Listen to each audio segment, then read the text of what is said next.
We are back, ladies and gentlemen. Welcome to the Space Corps podcast. You know it's your boy Stoney coming to you live from the TCM Museum of Minnesota. Baby, I know it wasn't happening last weekend. Your boy Stoney was off. I know we were feeling a little weird, a little out there, but it's okay. I got good reasons. But I'm back, better than ever. I got some really good shit to talk about, baby. And we got a special guest that I am so fucking excited about to get on this goddamn show tonight. Before we hop into that, we got to go through the sponsors here. Half Moon Designs, motherfucker. You know, Queen Bee Ann McDonald herself is running a special right now. 10% off on your entire orders. Use Space Corps at the fucking checkout, baby. Get everything you want. Sexy-ass burrito wallets, all that shit. You know what's going on, all the good horror backpacks and everything that she does. We know. If you don't fucking know Ann McDonald, Jesus Christ, we know what's happening. All right, motherfuckers, we're getting people in here. Good. And after you get your Half Moon Designs, don't forget to stop over at Old Stoney's shop here, baby. Get some TCM Museum merch, some Space Corps podcast shit. Support the show. You know how it goes. Anything that's sold there is going to go right back into the show so I can get better fucking cameras, microphones, all that type of shit. Maybe some fucking decent Wi-Fi. What the fuck ever. Doesn't matter. If you guys are coming to the CryptCon in September, let me know. It's coming up soon. Minneapolis, baby. We're going to have Big Bob Elmore and Carolyn Williams from TCM2 there for a reunion in photo, costume, opportunities, and all that bullshit. So let me know if you guys are coming around. It's going to be fucking dope as shit. So that's it for that. I got to race through it because I can't wait to get my fucking homie on now. And I just fucking got to meet him for the first time ever. Ladies and gentlemen, this is Mr. Steve from EyeBat Works. Steve, how the hell are you, dude? I'm well, Stoney. Thanks for having me on, man. Dude, it's fucking my honor, man. Me finally getting in touch with you was a pipe dream. Just to kind of just jump into the history for a second. If anybody has been taking note of my beautiful fucking TCM wrestling belt, Mr. Steve is the goddamn madman behind this beautiful fucking work of art, and You're too kind, Stoney. Dude. So here's the backstory for everybody is that there was this TCM reunion convention in Chicago that was supposed to happen back in May or June called the Midwest Gore Fest. And first time ever popped up. And it was like a small, intimate kind of venue, but it had some of the cast reunion from the first movie, had a few from TCM2, Bernarski from the remake was there, a bunch of people. And then the really cool, unique thing about it is that he was doing some wrestling, some pro wrestling that was like Leatherface themed. And I reached out to the guy right away. His name was Mark. I won't say his last name because he kind of botched this whole thing, and whatever. That's okay. I'm not shit talking, but I got the inside scoop from Mark because I was talking to him from the get go, and he was showing me all these old sneak peeks and pictures and things that he was working on to add to the convention. And then he started showing me this wrestling belt and the sketches and the cast or whatever you call it, the molds and all that, and I just fell in love, dude. And he didn't give up his source right away because I'm like, who made that? And he's like, I can't tell you who's doing what yet. It was all very secretive. And then the convention fell through, and it was heartbreaking because I was going. I had a hotel booked. Me and my son were gonna go. I had people that we were gonna be meeting up with, and then and after that first kick in the nuts, I then started thinking about. I go, what about the belt? And so Mark had dropped off of Facebook. I had no way of finding out who made this beautiful piece. And then out of the blue, he texted me one day. And then I was like, instantly, I'm like, I don't care how you're doing. Who made the belt? How can I get in touch with them? And here we are. So he helped bridge the fucking gap, man. Amazing. I'm so glad that it found such a good home, Stoney. And I have to, right off the bat, thank you so much for the prominence with which you have displayed it. Like, you're wearing it in your end credits sequence now, and it's on the desk. It's very flattering. Uh, I really like where it ended up, and I certainly enjoy how enthused you are to possess it. It's it's such a unique piece to the fact that it ties in to the fact of I grew up on wrestling as a kid. I mean, I was power bombing my poor young brother, off the couch when mom and dad were off having dinner, and I mean, just the whole time I love that dude. I grew up in the WWF Attitude Era and all that, and it was amazing.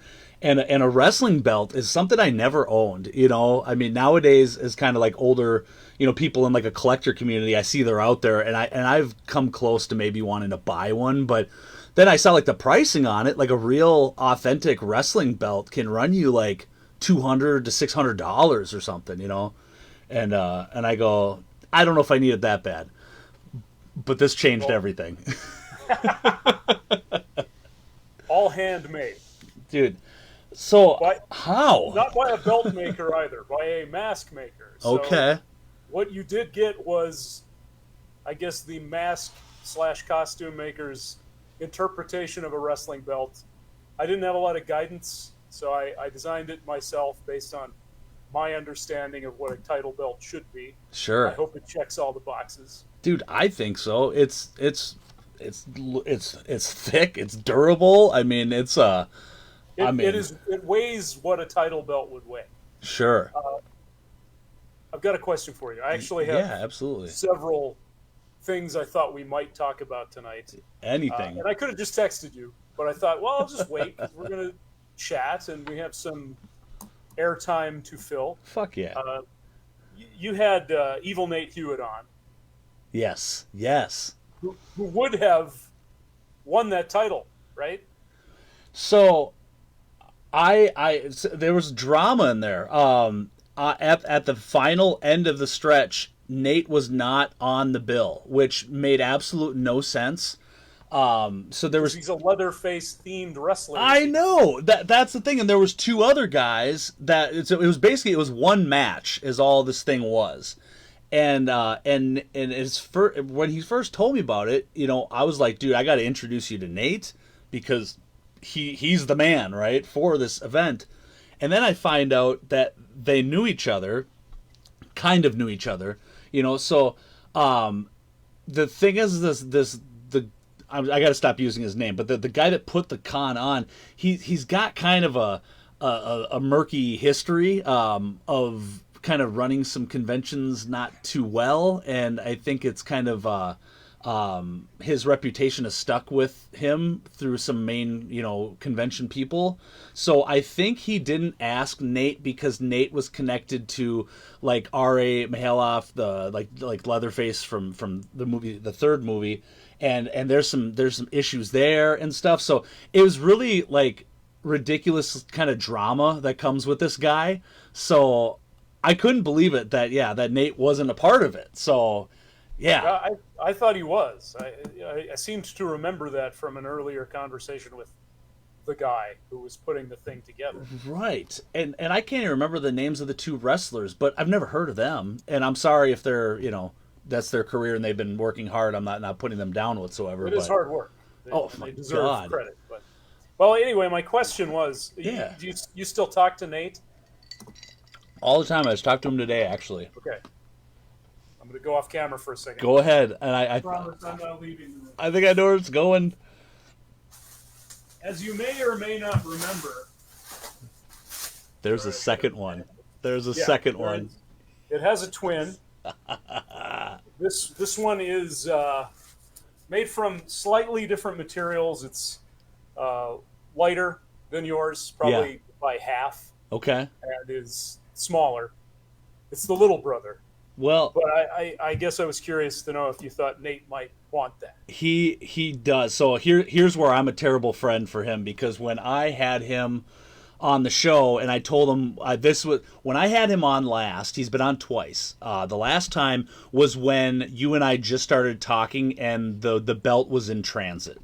So I told him, look, I've got this coming. I'm really excited. And his eyes lit up because, I mean, between the two of us, In all fairness, he should be really owning that because he's in the ring, he's wrestling, he's repping the chainsaw. He's got, So he asked me too. He goes, "Can you get me in touch with Steve?"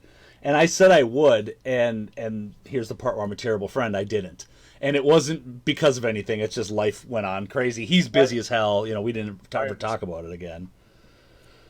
But, life intervenes. Anyway, well, I did try to place it with another collector, and it wasn't quite the right fit. I guess I would say manage Nate's expectations. It's not a real title belt. It's not real. I mean, it's real enough. Hey. But it is more of a costume piece than something he's probably more used to handling in the ring.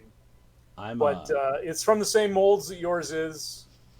It's got identical buckles and everything. He has to have it. I'm just trying to tag him right now. I mean, I know he's on the road wrestling and all that, but I'm gonna message him just to send it to him. It's number 2 of 2.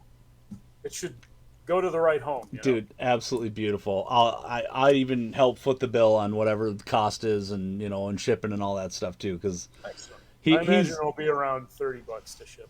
Dude, he's one hell of a guy, man. He's so cool. Like this is really one of the really fun things about like doing the show and then just these horror groups and communities in general is like you're really finding this like cool extended family of people. Like, it's you got to sift through and find it because there's a bunch of, dickheads and whatever out there, but there's some really, really cool people. And I'm just happy to know them. And now I'm so happy to get you face to face. I mean, we've text messaged a couple of times, and here it is now. And your setup behind you is beautiful, by the way.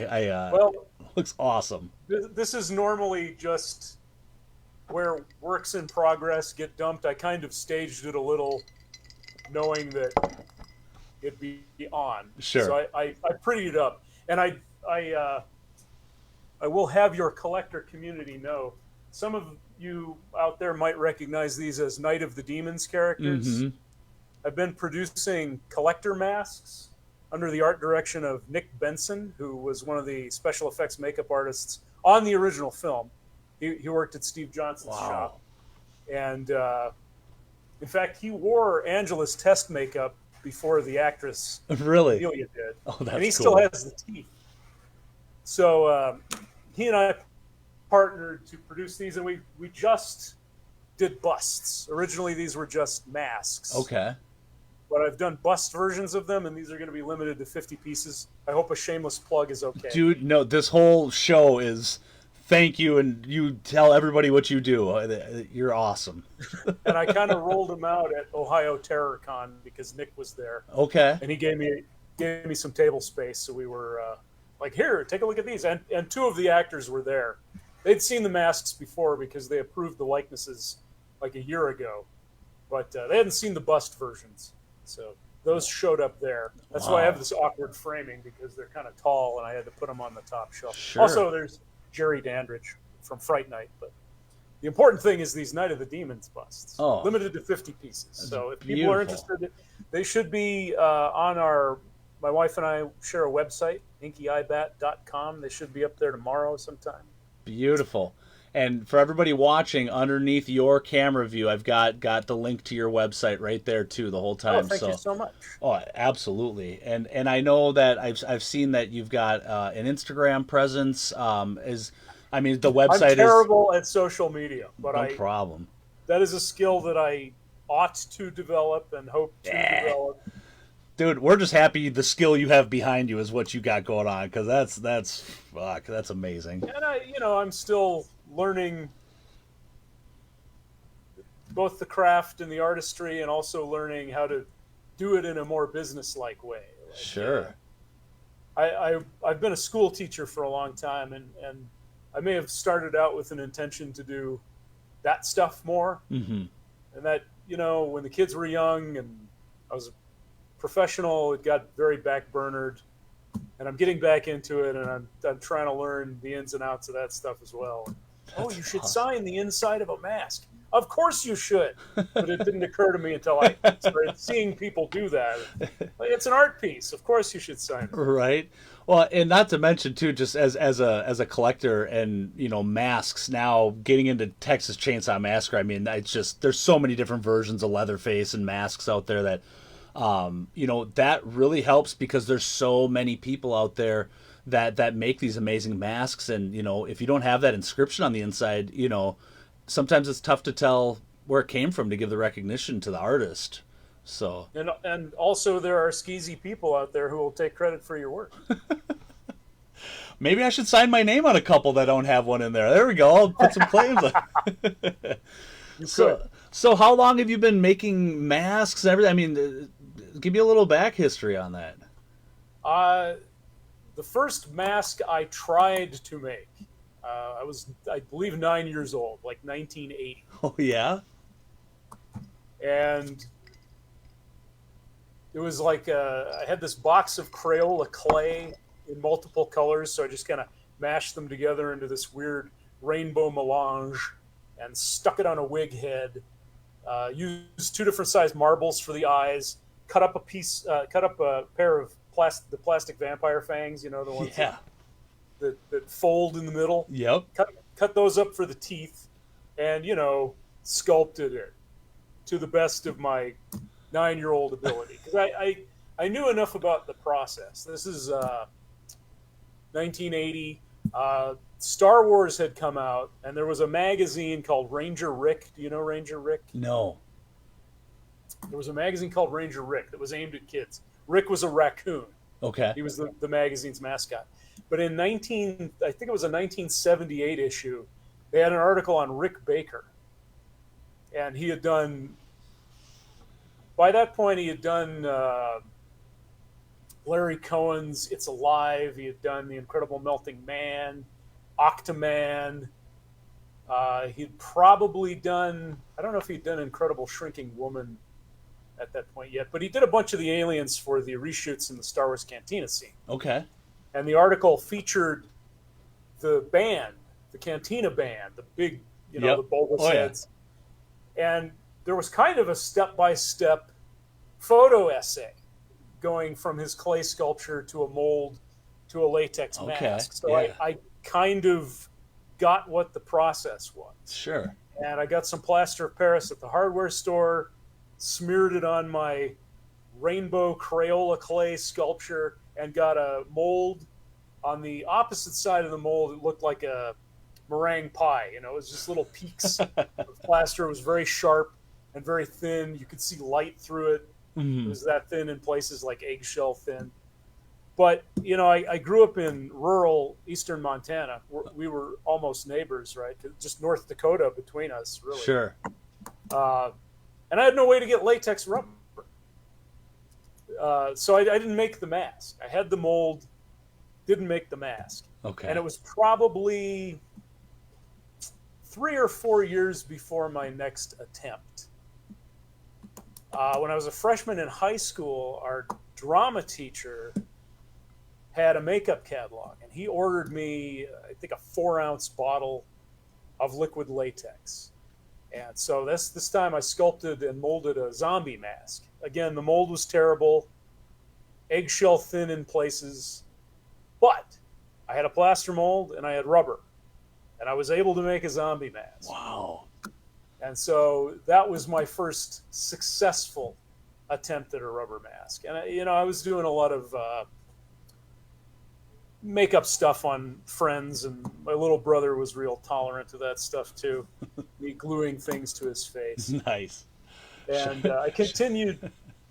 Say again. I was just gonna say, shout out to the little brothers. I'm power bombing mine. You're fucking. Yes. Stoney's locked in the claw. Yeah, dude. So I messed around with that stuff a lot in high school, and I started doing basement haunted houses, and then in high school I graduated to doing them with the Boy Scouts and with the Key Club, and was able to, like, this is pre-internet, way pre-internet. Like 1988, I borrowed my parents' credit card and made some phone calls to makeup supply places that were in the back of Tom Savini's book. Oh, cool. Grand Illusions, which was a great book. that and Richard Corson's stage makeup. I kind of memorized the fourth edition of Richard Corson's stage makeup, checking it out from our public library over and over and over again. Sure. So those two books were pretty good guidance when I was a teenage kid. Anyway, I was able to get some pretty sophisticated supplies once because the Key Club had a little budget for a haunt. So that was a real neat blowout my senior year. And I continued to do that stuff just in the basement in my teens and early 20s, and then fell a little bit away from it. I still did costumes, and Halloween was always big in our house. And I became a high school teacher in 2006, a theater teacher. And so I got to continue to do makeup and costumes and puppets, which I have a huge interest in puppetry. That's I worked awesome. on a children's television show for about 10 minutes once. Cool. And that definitely kept my hand in, and I really liked doing that stuff. And it was real welcoming for the shy high school kids who wanted to participate in theater but didn't have an interest in acting. Sure. Because I was also very interested in nurturing all those behind the scenes skills, lighting and sound, and of course puppets and makeup and prop building. And I didn't get to do a lot of my own personal projects. They're being a real horror guy. Any chance to do a dark or a spooky play, I would gravitate toward that script, or science fiction. We did a lot of Ray Bradbury as well, but we did Dracula, we did Frankenstein, and often I would do the principal makeup for those characters. Okay. Just try and keep me away, I dare you. We did The Hobbit, so there were tons of creatures in there. In fact, the script that we purchased, I added some scenes in just so we'd have more creatures to do. So we did the giant spiders in Mirkwood, we did the trolls, and that play was directed by a senior, and she did a really good job. But that freed me up to work more with the kids who were making costumes and making giant spider puppets. Smaug the dragon was a big puppet. I think she was about 10 feet long. Oh, cool. It was neat. It was a good time. So I did keep my hand in that way. How would you make that puppet, like when it's that large? I mean, is it just kind of build a frame and you're just like kind of felted material around it? I mean, is it pretty simple, once it's... Or just curious. The head and neck were cast rubber, and the front arms were cast rubber, and then the rest was built out of urethane sheet upholstery foam. Okay. With a wood burner, you can burn in the scales, and those were glued together, and once it was all painted, it felt like one creature.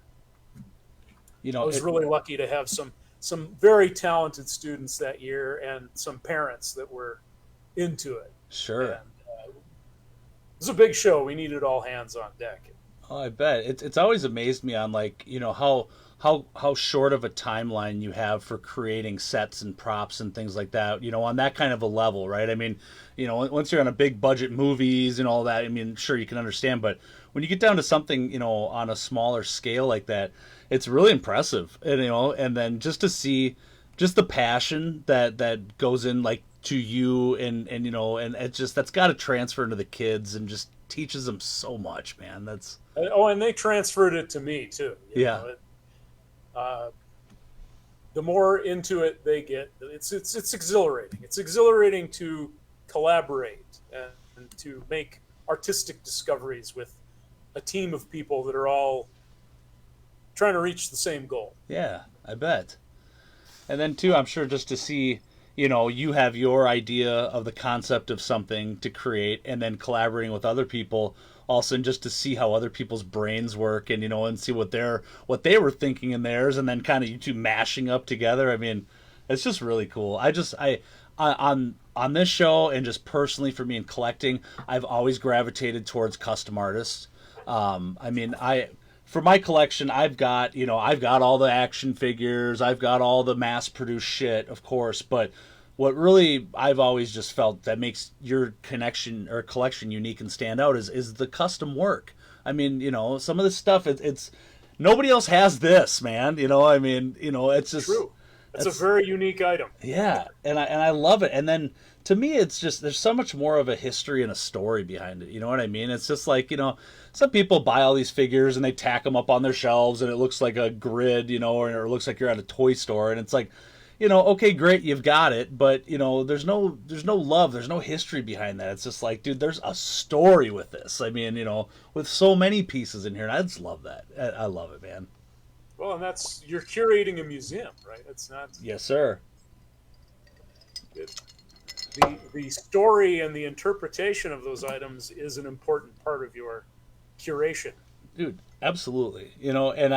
So before I did the podcast, is when I was all hands on deck with actually opening up like a brick and mortar museum, TCM thing, right? But the reality set in once I started, once you're looking at, leasing out a space, you're looking maybe like downtown. Okay, what's that going to cost? And then it's like, who's really going to be coming daily to some museum, goofball chainsaw thing, let alone, I've got a life, I've got, a wife, kids, a job. I'm just like, it just wasn't feasible, and I was just like, I wasn't going to do it just to open it up and lose money. Right. But it's entertaining, and it's something that I still kind of think about, and if anything, I'd love to see if this ever progressed more, having the museum storefront and then also having the actual in-studio podcast thing as well, so it can kind of be a dual, type of a thing, because, you get the potential of the podcast where you can get ad revenue, you can, kind of have some kind of profit coming in that way too, which could then spill into funding that museum, and I got the gears turning, man. And the nice thing too is, like, I've gotten to know a lot of the actors from the TCM universe and all that. So I mean, I've got people that would come and do in-store signings and cool events and things like that. So that would be a draw. That would be a really nice draw. I'm hopeful for the future. It's fun, and if anything, this is just a good hobby of mine, and I just find it enjoyable. So I mean, shit, this to me is all the validation I want right here, getting to meet cool people like you, and then the people watching and shit like that get to hear about you, and I got to help kind of bridge a connection between collectors and the artists. It's fucking awesome, dude.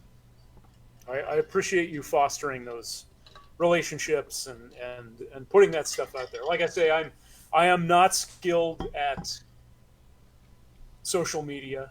I, in terms of being better at self-promotion, I think that is a skill I probably should nurture, but I'm glad there are people like you out there that have already developed that skill. By the way, another compliment that I wanted to pay you right at the top, you're very good at keeping a conversation going. Oh, thanks, man. And you're not interviewing people. Yeah. That's a different skill, but you do have a real natural talent for just asking the right questions of people, giving the thing a little nudge to get someone off on another story about something, and it's fun to watch. I've been watching going through your episodes in my workshop. I do cool. I like background noise. Some days it's just a wall of music turned up to 11, but some days I want just some banter. Yeah. And I think one of the strengths of the podcast space is you get to eavesdrop on conversations you kind of wish you could be a part of. Yeah. Yes. And I'm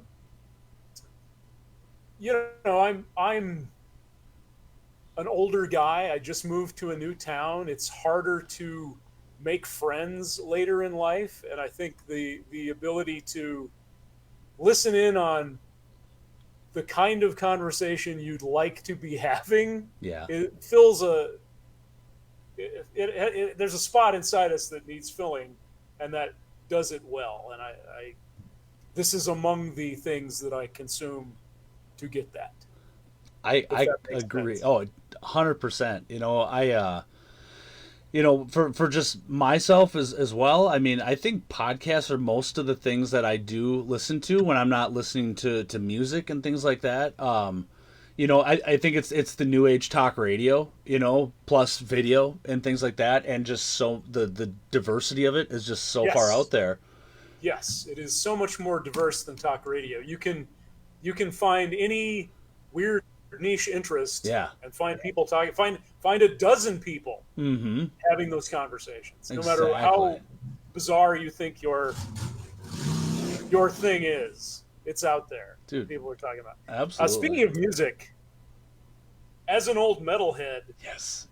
your intro song is such an earworm. I love it so much. And the acoustic mix down that you're using for end credits Yeah. also has a ton of integrity. It's just darling. But I've got to know more. I have searched online for Drag the Rivers. Yeah. Where do I find more? Where do I find the full version of the song? Where do I find more from this band? Oh, I've got the full track I can send you. And, Please do. Yeah. So there's not much I can. It's very. The song was obviously made for the show. Yeah. And that's from a band that you won't find an album or anything. Just some local. Just. Have they got anything on like Bandcamp or anything? Nothing else. I can tell you a little more secrets later on about it. Okay. But This is but off-camera stuff. yeah, we'll take it offline. But the fun thing about this whole thing too is that I mean, what is this? 36 episodes, and I typically do it every weekend. So for good 36 months or weeks, I've been doing this, and my friends, throughout this horror community, and then friends in real life, and just people through my upbringing that have certain talents. They've been helping chip in, and I blame everybody for encouraging my dumbness, right? I mean, They're enablers. Though. they are. They Being totally are. enabled. And my wife needs to talk with all of you because this needs to stop. No, she's very supportive. But We are taking you away from her right now. so my Space Corps podcast logo was made by a dear friend of mine, Sam Wincup. She's up in Canada. Yes. I met her through Mentioned her on the show before. yeah, she's amazing. So she helped me out with that. She's helped me with a little bit of the multimedia, kind of that little flash intro where the skull explodes and stuff like that. She helped me with that. I've got some people that work with me that are musicians, and we sat and tinkered around with some music ideas. It's interesting where these little key parts are coming in, and then on top of it, I'm just kind of learning some new things myself. I'm messing around with video editing, and just it's fun, and it's just, again, like I just tell everybody, I'm like, I'm honestly doing this more for me because I don't toot my own horn, but I'm very busy in the fact that, I have a very, very busy full-time job. I've got 3 kids. I have a wife. We bought this massive old fucking Victorian home that's like, it was built in 1904. It's very run down. So, it's the only way we could afford moving into something like this. So every weekend we have things to fix up. We have, so much to do.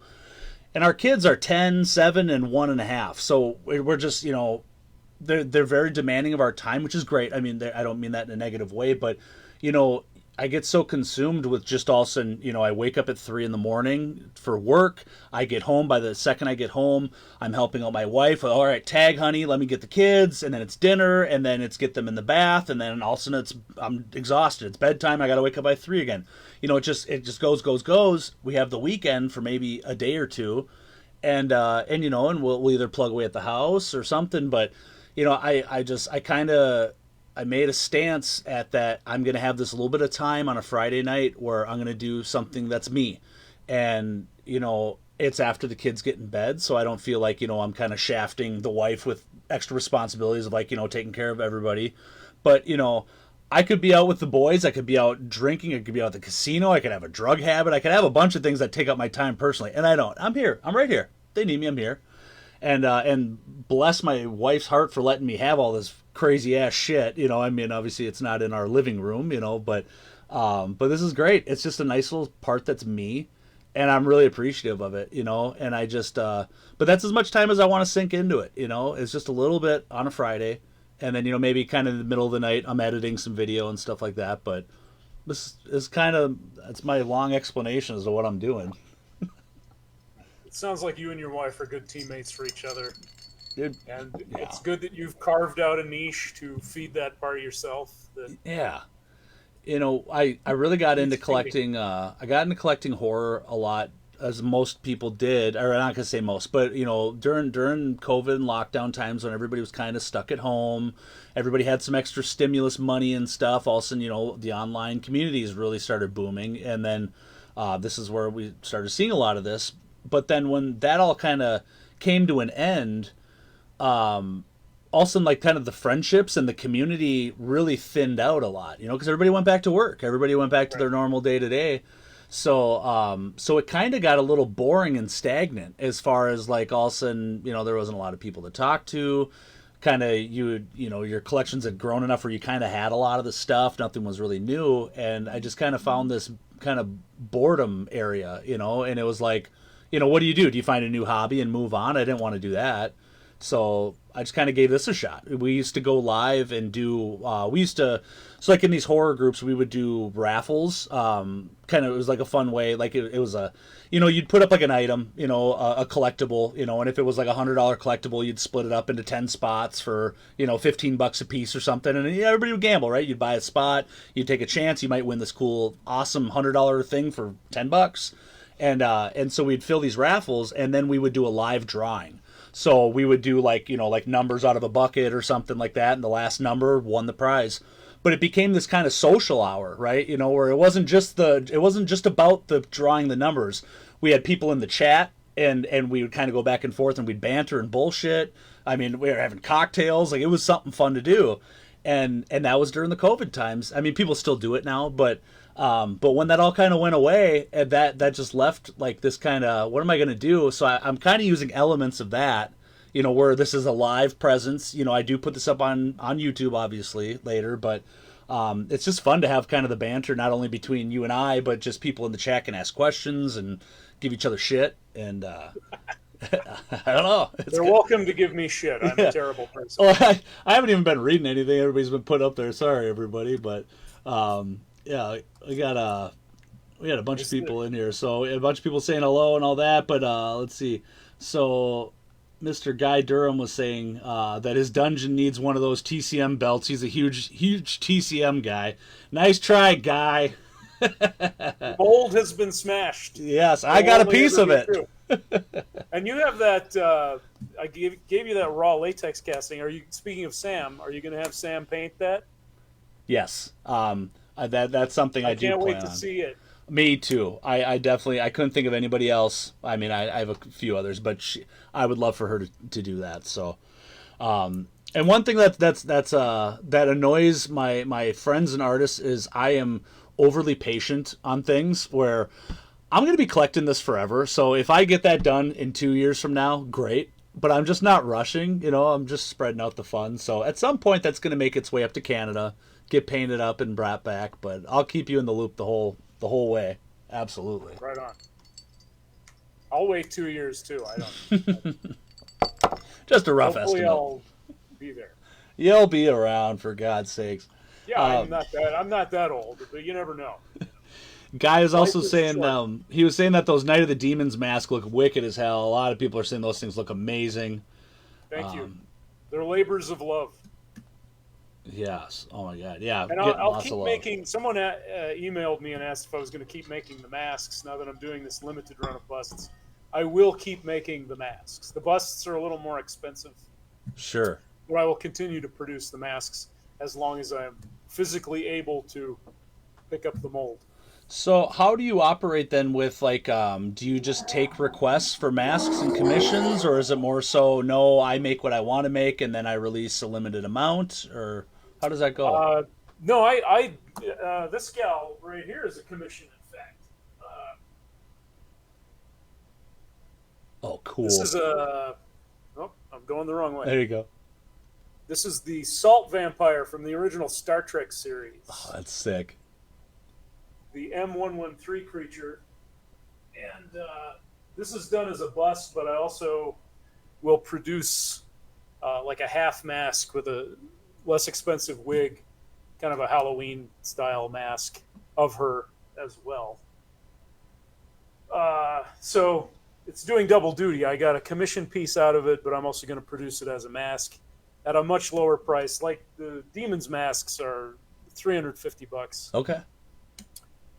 They're pretty high end, and they take a long time to make. You know, they get a lot of paint colors. But this thing under $100 when I produce it as a mask. The bust is more because again more work. But, and these things, Mask Fest is coming up in like 3 weeks, so I'm trying to get some more stuff. There's never enough time.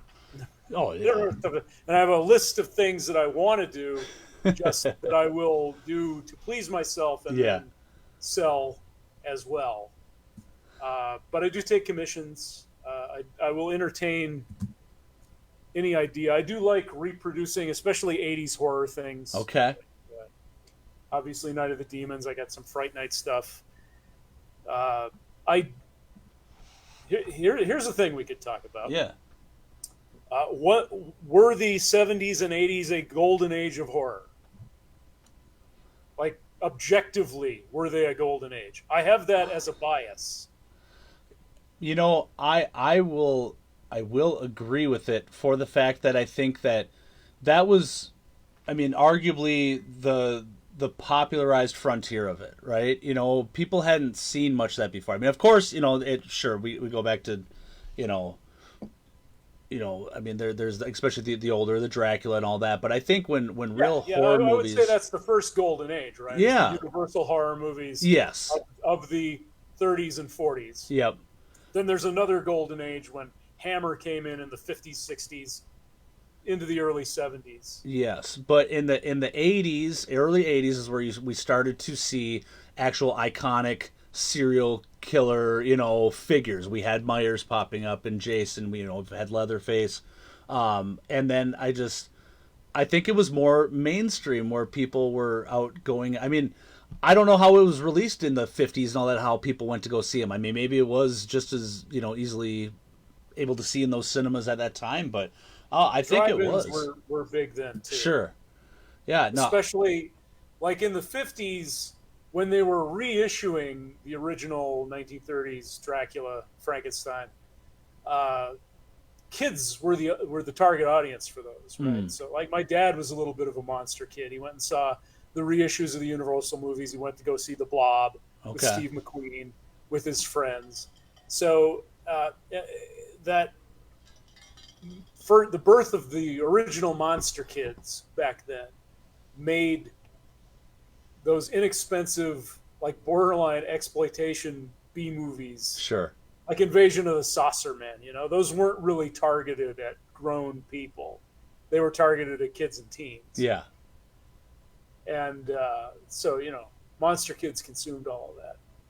It seems like the 80s stuff was geared more toward adults. And it was also a time when the technology of special makeup effects, the materials, the engineering, the artistry just reached this level of craftsmanship that had not been approached on such a scale prior to that. Yeah. So here's always been my one. Here's, I guess, why I was a little hesitant on saying, you know, I completely agree, is that I have this bias about the slapstick 80s element to some of this horror, because it makes me mad. It just specifically with the Texas Chainsaw 2 movie, right? You know, it's. Here's the funny thing. I was gonna bring up Chainsaw 2. Yeah. As soon as you said slapstick. Yeah. And it's funny because I guess we're at the TCM Museum. We should talk a little bit. We TCM. better. No, I was kidding. That's the one that I saw most recently. We have this great art house theater down the street, the Guild, in Albuquerque, New Mexico. Shout out. Cool. And they actually screened the original last weekend, but I was in Ohio. But they screened 2 as a midnight movie, and I hadn't seen it in quite a while. Mm-hmm. And it is very slapstick. Tonally, it's all over the place. Yeah, it is. I know it's probably your least favorite. It's my second to the least favorite one for that reason. Your least favorite? The least favorite, they made Leatherface in 2017. That was of the young Leatherface. It was a Lionsgate film. It's god awful. It was really bad. They were just trying to. They gave it such a Lionsgate element of it where it was just trying to just be really gory over the top.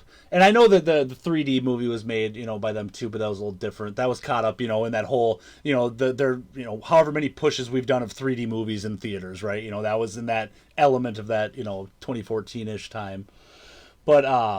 But yeah, that one I just didn't care for too much. I just think it's one of the least popular. But the thing is about the two that I think that really gets under me, because I do like some of the other slapsticky elements of those 80s movies and stuff. I mean like Return of the Living Dead. I mean that's I like that a lot. But the thing is with me is that 2 was directed by Tobe Hooper again, right? Who made the original. Under duress, it would seem like he didn't. Yeah. Was his heart in it?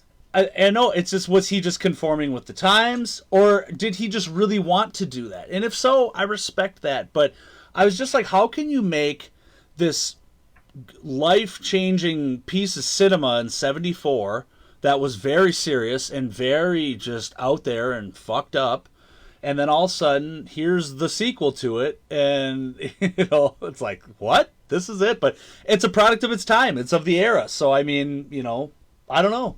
I wonder if there's interviews out there of him where he kind of addressed it. There might be. I'd like to find out. It kind of reminds me of, like, Joe Dante did not want to do a Gremlins 2. But he said, look, you throw a bunch of money at me and give me creative freedom, I will do it, but I'll do whatever I want. Yeah. And it kind of feels that way with Chainsaw 2 as well. And there are some great ideas in there. I think there's some great production design. Oh, sure. Tom Savini and his crew just blew it out of the park with the makeup effects. And even some of the slapstick stuff, like those 2 douchebags in the car that are giving Stretch a hard time on the phone. You're just dying to see them get killed. Right? Exactly, right. But nothing lives up to Leatherface's reintroduction in that movie. The Nubbins puppet in the truck. Yep. That's like the high point of the movie, and you still have another hour and a half of movie to go. Yep. Yeah, it gets some of it really drags. And I shouldn't be so hard on it, because I mean, I've always kind of put it with the TCM universe. I just like, they're all my babies, and even though one might be a little more, maybe on the spectrum or something, I still love the hell out of them all, and so, no matter what. So, but then again, it's like, I love Part 4, and everybody's like, "What is wrong with you for like?" That's the one with Renee Zellweger, Matthew McConaughey. I mean, Matthew McConaughey. I think that's a very entertaining one. But slapsticky as well. It is, and I think just really talking this out, they spill those ideas over into more like with the remake that they did in or not the remake, but the 2022 version from Netflix. If you watch that one, I haven't, but I actually heard that's more true to form. I would see it. I'd see it. It's pretty cool. I mean, I think you're always gonna have these elitist, snobby fucking people that pick apart everything, and they just ruin it for themselves. So whatever, they can live in misery. But I liked it. I liked it for what it was. I thought it was a great movie. But they have one of the girls in it. You're just hoping for her to die. I can't wait till he just kills you, and then finally at the very, I won't spoil it for you, but you get what you wished for. And so that's funny, it's just like, you kind of root for sometimes, seeing a character go. It's like even in the first movie, Franklin's in the wheelchair and he's just whining and this and this and this. And, here we're all, wishing the handicapped guy gets a frickin' chainsaw to the chest, and there it is. And you're like, oh, what's wrong with me? But we're all people, You have a Nubbins puppet too, don't you? I do, man. Trick or Treat Studios released that when they first took the licensing. I can't remember what the timeline is. Maybe this was 5 years ago, 6 years ago. And by the time I started really collecting heavy, it was sold out on the website, and then now it was just up to buying it from, another person when, of course, everybody likes to flip things for a lot of extra money. So I came across like one or two, but people wanted like $1,000 for it. And I just, fuck that. I don't have that money. I can't pay that. And I just was always going to be patient. And so I was. I almost bought one from a guy in Japan. That was the thing. He was going to sell it to me for like $400, but the shipping was brutal, and, I was just a little nervous on it. But, recently, Trick or Treat Studios reacquired the licensing for it, and so they reproduced all the masks, everything that they ever had, plus more. Now they keep coming out with some really crazy ones, but I like that in the fact that all of a sudden that made all those masks become available again for us collectors at retail price, instead of these people that just buy up these fucking masks, triple them, double them, just to make money. I mean, go ahead, make money out there, but just for my heart, from a collector's aspect, I'd rather that be in the hands of somebody who appreciates it versus somebody who's just got it stuffed away and they're trying to, make a quick buck. You know what I mean? Let me ask you a collecting question. Sure. Having dabbled in toy collecting a couple of times, I was really into chasing after certain figures in the 90s. And now my wife and I, there are some things that we just gotta have on our shelf. Sure. And there's this problem in the toy collecting community with what I like to refer to as toy pirates. The people who pre-order 6 cases just to flip them. They're not interested in possessing a single one of those toys. They just want to throw it up for $300 on eBay the week it comes out because you can't find them. Yeah. Is that problem similar in the mask collecting community? It is. It's a problem with the mass produced ones, right? So like, the ones that you would get from Spirit Halloween or Trick or Treat Studios, all those types of things. I don't see that as much with custom artists, people buying them out, because usually those are at a little bit more of a premium price, right? But for the $60 mask of Leatherface that came out, they'll clear them out, and they'll do just that, right? Especially if they're limited runs. And their production runs are limited. Yes, they are. And and it's funny because there's a fine line between that kind of statement, because there are amazing people that make a living auctioning toys, and collectibles online. That's what they do. They sell collectibles. They're great people. They're very dedicated. It takes a lot of time and effort. I mean, it's just, people think it's easy just to hit record and sell some toys. The back end of it is brutal. I mean, it can take a whole week packaging up and getting everything, and then let alone trying to get everybody that bought it to pay you on time and not stiff you and just all this. So I've got a lot of respect for them. When you acquire things, you have to sit on them. Yes. And that's frozen cash flow. Yeah. I owned a comic book store for about 5 minutes. Oh, cool. Among the, I don't know if it's one of the mistakes I've made in my life, but it is a thing I did. It didn't go perfectly. Yeah. So I do know a little bit about, bringing in a toy, trying to get a toy moved to the next collector. Yeah. Yeah, so so in that aspect, I'm not dogging on those people whatsoever that buy the newest stuff and they put them in their auctions, but they're putting them in at the reasonable rates, and a lot of them too get set up as wholesalers for these companies, so they're getting it at a wholesale price, selling it for the suggested retail. And they're making their money, but yet then their customers that are buying it are getting it for the fair price, and that's the good out of it, So I like reasonable, good, honest work. Yeah, I like to make that distinction, because sometimes I say that a little too bluntly, and I don't mean to offend any of my friends that are like, "Hey, hold on, man, I do this for a living. I gotta make a little money." That's different. I think it's good that you pointed out the nuance. Yeah. There is a lot of nuance. Yes. And then here's the other anecdote I'll say, as a father of, okay. So one thing I always remembered as a kid was whenever we would go to a store, being able to go down a toy aisle, just what that meant as a really young kid, I mean, it was magical in a way, right? You got to see all this stuff, and maybe one of these are going to be mine for Christmas or my birthday or something, but it was amazing. And then skip forward to nowadays. I have my own kids, and I can't wait for them to have that feeling too. And then now you go and bring them down a toy aisle, and it looks like a fucking hurricane's about to come, and everything is the shelves are bare. And you go, is this supply chain issue? Maybe, but you've got these fucking people that line up at the beginning of every Tuesday and Saturday. They find out when the release dates are for restocking with us, and they go there and they clear out the fucking shelves so they can flip them online. That part pisses me off, because all of a sudden now you're stealing the fucking joy of something I want to give to my kids. They don't get to have that same experience. We go down those aisles and it's not like that. You know what I mean? So that sucks. And that pisses me off as a father, like, ugh, but it is what it is. They exist because people pay those prices. That's the other thing too. It's true. It is what the market will bear. Yeah. And your target market are adults, because we're all now able to buy the old shit that we never had as kids growing up, and we'll pay a premium price, especially, some stuff that's vintage, right? Like just some G.I. Joe stuff, right? The big aircraft carrier, the huge thing. Now people are like, I'll buy that and I'll fucking pay as much money to get it because I'm an adult now. I make money. Fuck it. It's my money. So it's crazy. So I don't think it's ever going to go away. So I just need to not be so upset about things like that anymore, I guess. Just let it go. Whatever. Maybe. And we can't take it with us anyway.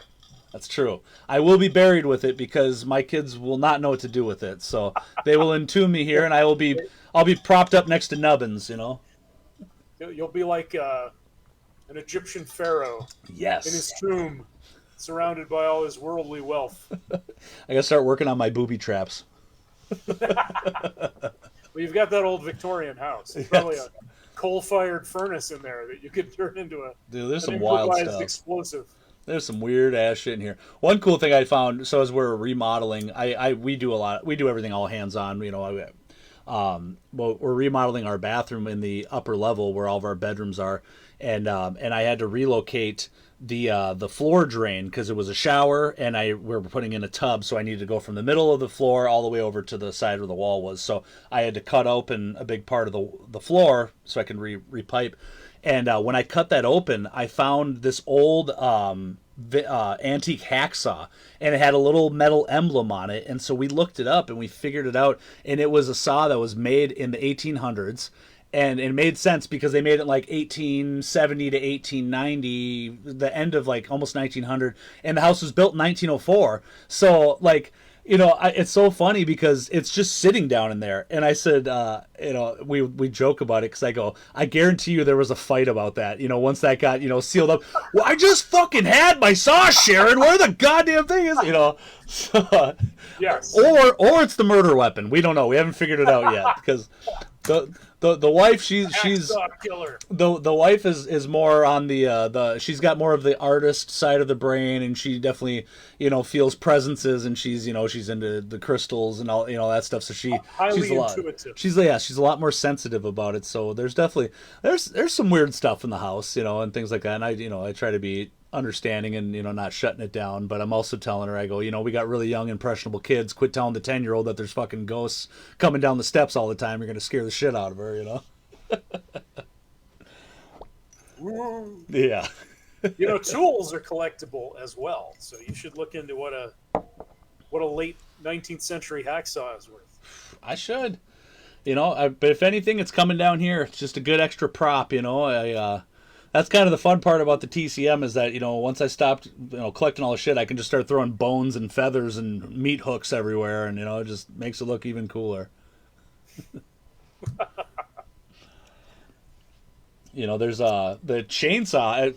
There's a chainsaw collecting community, of course, out there, just vintage chainsaws and stuff. So when I started looking for, like, the original set, like Pollen 245 chainsaw that was used in the first, not only is it highly collectible because of us TCM goofballs, but then we actually have the real chainsaw collectors out there too, which that's a highly coveted model. So now we're all really fighting for them, but that's been pretty interesting. So I like the groups I've kind of sewn and weaseled my way into, that just, it's pretty funny. So you did that episode with Josh. He really knows his chainsaw minutia, dude. He's amazing, and he's right now he's refurbishing and fixing up a 306 for me, which looks identical to the 245.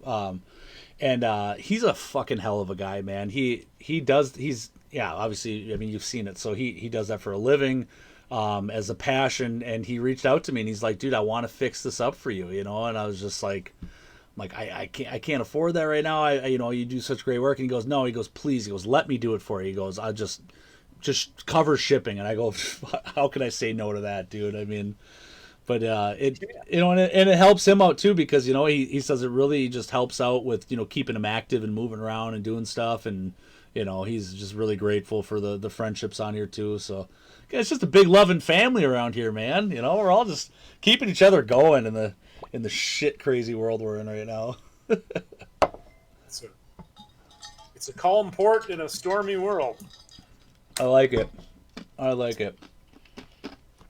So, I as a prop builder and someone who's interested in the history of the elements of filmmaking, in particular special makeup effects and props, probably more than anything else. But I love a good behind the scenes thing.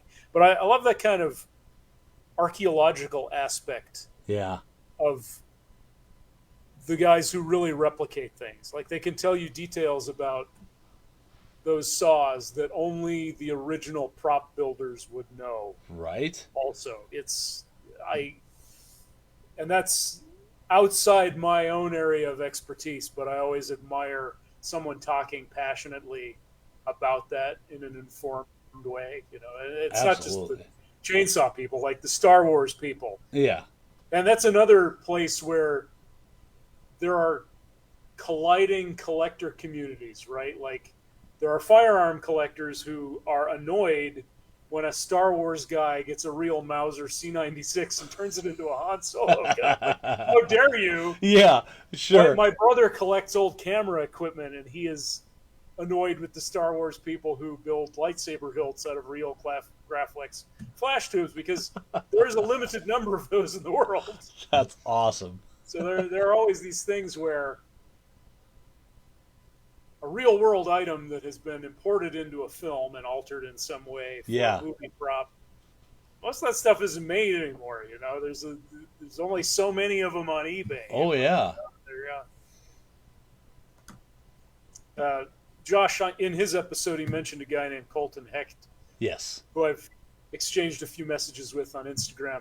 He's another guy, but his area of archaeology is the masks. Yes. The saws. He might know the saws too, but I know him from his mask work, and he knows things about those masks, again, that only the original maker would have known. Uh-huh. Like, down to the gauge of the baling wire in the lip. Like, I love that kind of investigation. And that's a thing that the internet is really good at. Those are things that would have been very, very difficult to find out pre-internet. But now you can kind of almost crowdsource a thing. Like, there's that forum, the Replica Prop Forum. Yes. You drop a question on there, and there's 20 guys who are like, I know exactly the part you're thinking of, and it's this. Yeah. Yeah, exactly. I mean, that's it. It's just we're able to just link up just the most specific little niche thing in the world, and all of a sudden now we have a pool of experts all together. I mean, unbelievably niche. And it's like you're saying with Josh too. I mean, like, that stuff that he knows and what Colt knows, it is over my head too. But I appreciate the hell out of it, because they're authentic, they're real, they know their shit. You can't fake that. You know what I mean? To that level of detail.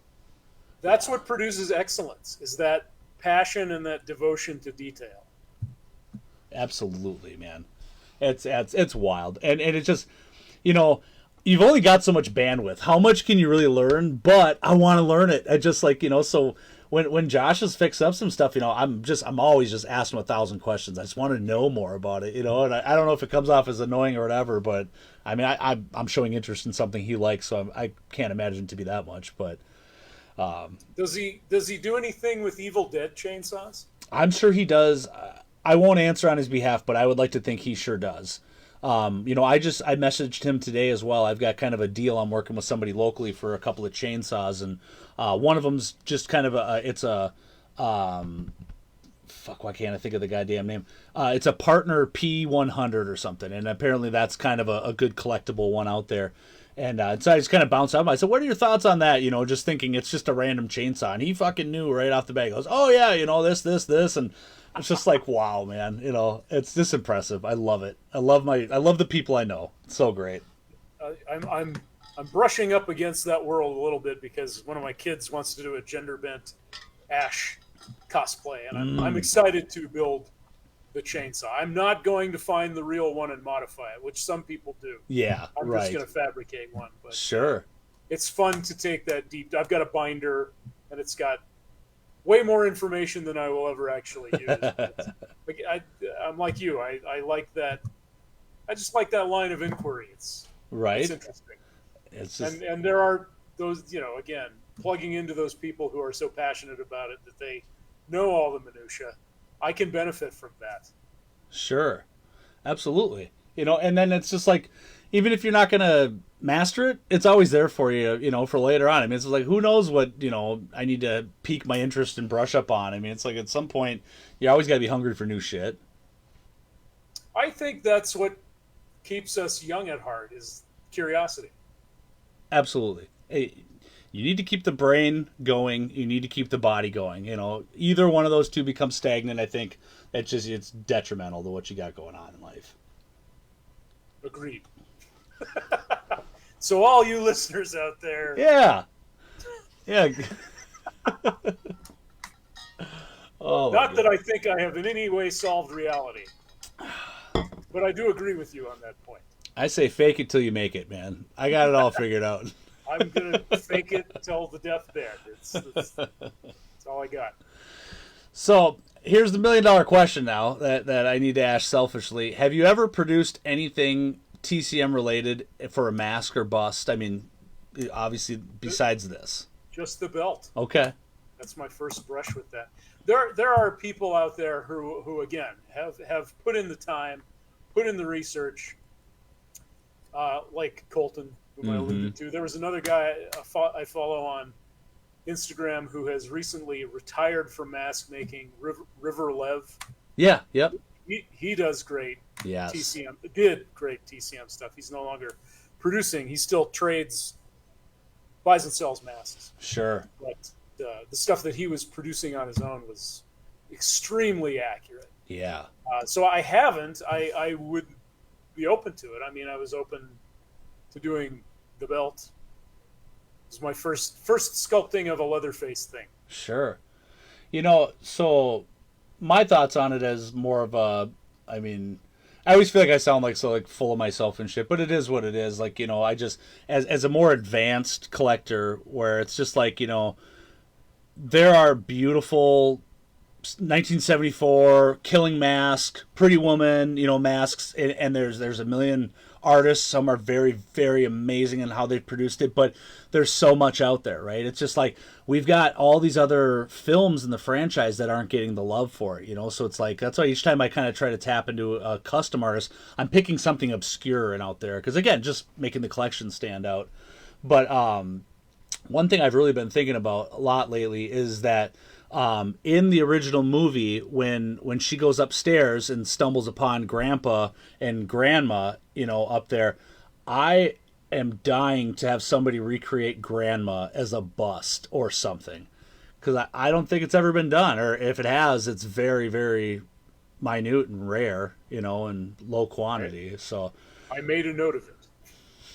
I mean, you know,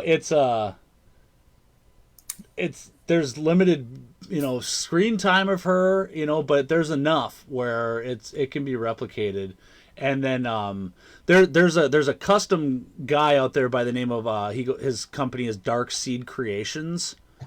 Dark Seed? Yeah, Dark Seed Creations, and he really specializes in just like Ed Gein type of like stitch skin things. He's doing stitch skin, you know, like hats and jackets and lampshades, and it's really gnarly stuff.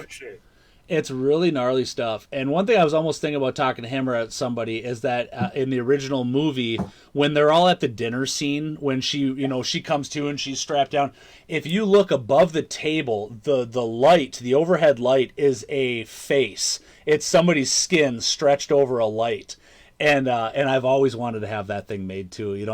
Those tiny little differences, I'm like, God, I bet nobody's really made that before, and just some stuff like that. I've been thinking about trying to make some of these bone chairs and some shit like that. I'm kind of getting a little bored with the main, things that have been seen 1,000 times. What's something completely out of the ordinary?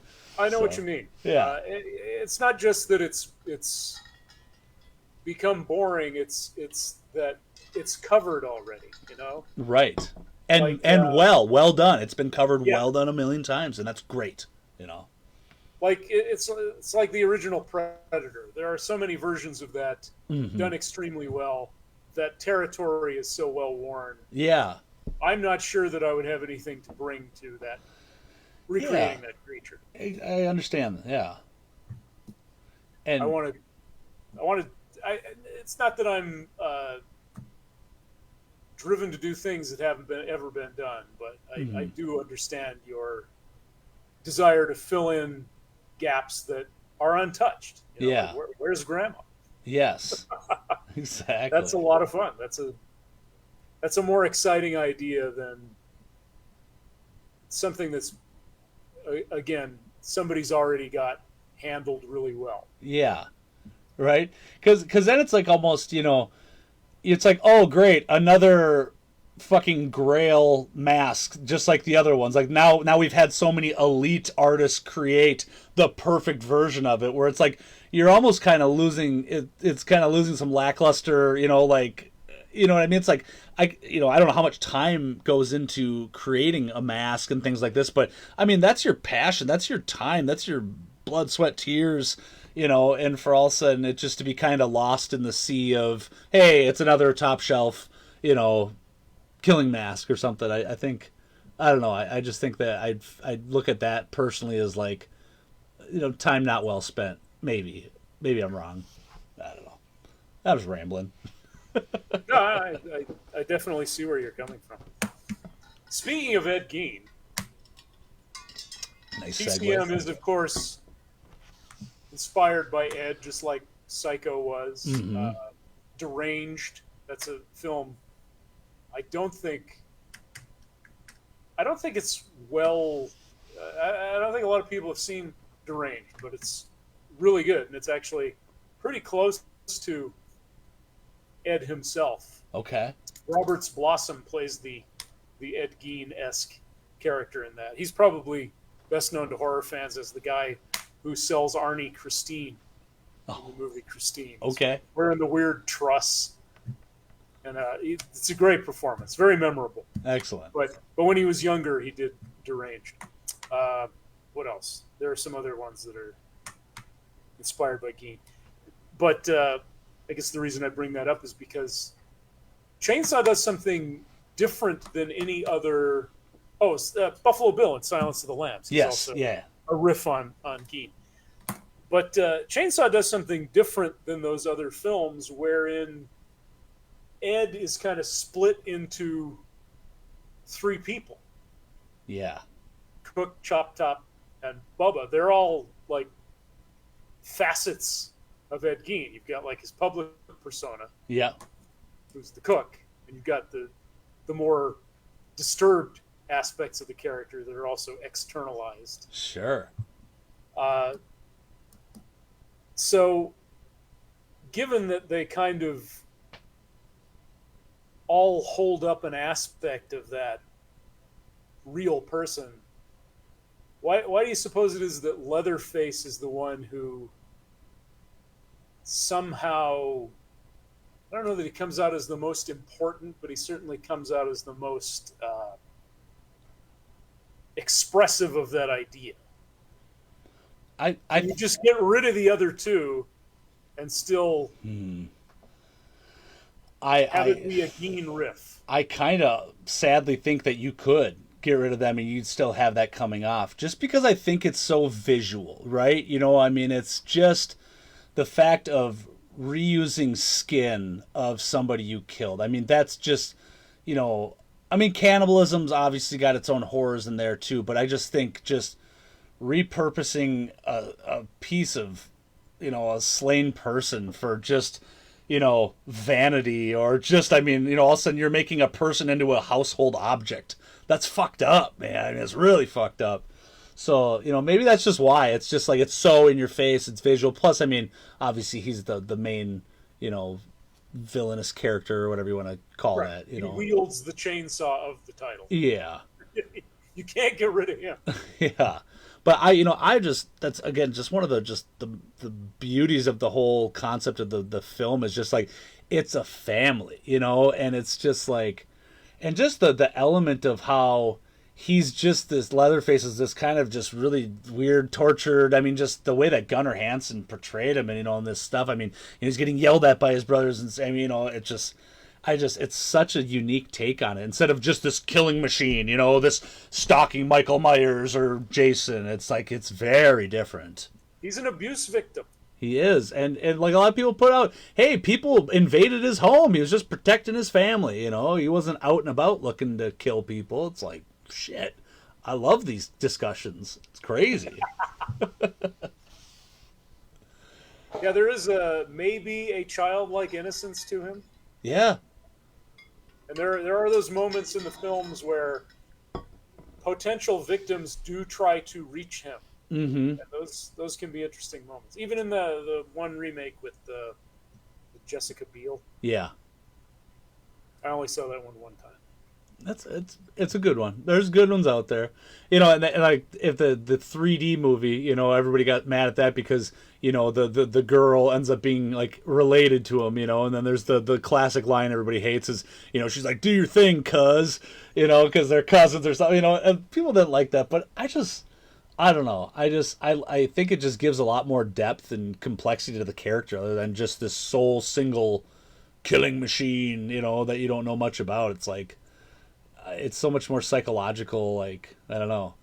And you kind of give somebody a reason as to why they're doing it. I think, obviously introducing elements of humanity, and personality and stuff, and, I think as soon as you can kind of relate to somebody, you almost can start to at least understand why they're doing it, and then maybe even kind of forgive them in a little bit. Oh, well, he's just doing that because of this, like, still killing somebody, A